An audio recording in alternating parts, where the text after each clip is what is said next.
Spotify finally has lossless audio, and people have been saying the music app debate is officially over, which is a blatant overreaction because lossless audio is basically the uncompressed version of what was already barely compressed to begin with. This is a blatant overreaction. That's a blatant oversimplification. Like, how are you going to define barely compressed? Like, I hate nondescript nebulous terms like that. Like, what frequency ranges are we losing, and at what decibel do we start running into just a ton of distortion? And while some people say the difference between normal audio and lossless audio would be comparable to the difference between a 1440p and a 4K monitor, the difference is actually much smaller. It will be like 1440p and 1441p. No, it's not. That's a blatant oversimplification meant to just belittle the argument and further prove his own bias. And to even hear that difference, you'll need wired headphones that probably cost more than your phone. Also, no. So having lossless audio really doesn't make any difference. Okay, from there he just goes on about UI, and I don't care. We can't make comparisons to things that have absolutely no relevance. Our perception of audio has absolutely no direct correlation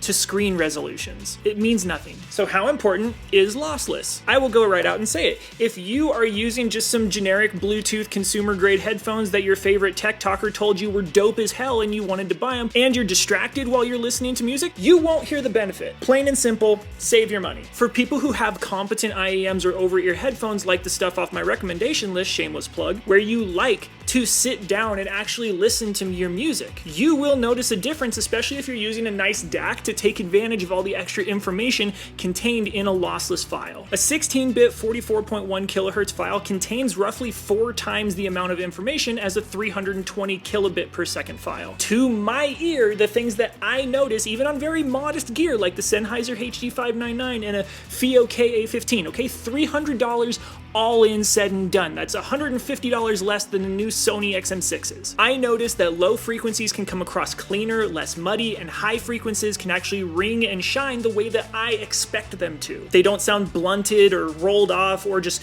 crunchy because you're running into distortion. And the whole song overall just has a fuller sound, in my opinion. The extra information improves dynamic range. Now, if you are distracted, or you're using shit gear, or you don't actually care to sit down and listen to your music, then yeah, lossless isn't gonna make a difference for you. But if you pay attention to your music and you have at least some decent gear, you will notice a difference when you sit down and pay attention. I hope this helps. Check out my recommendation list later.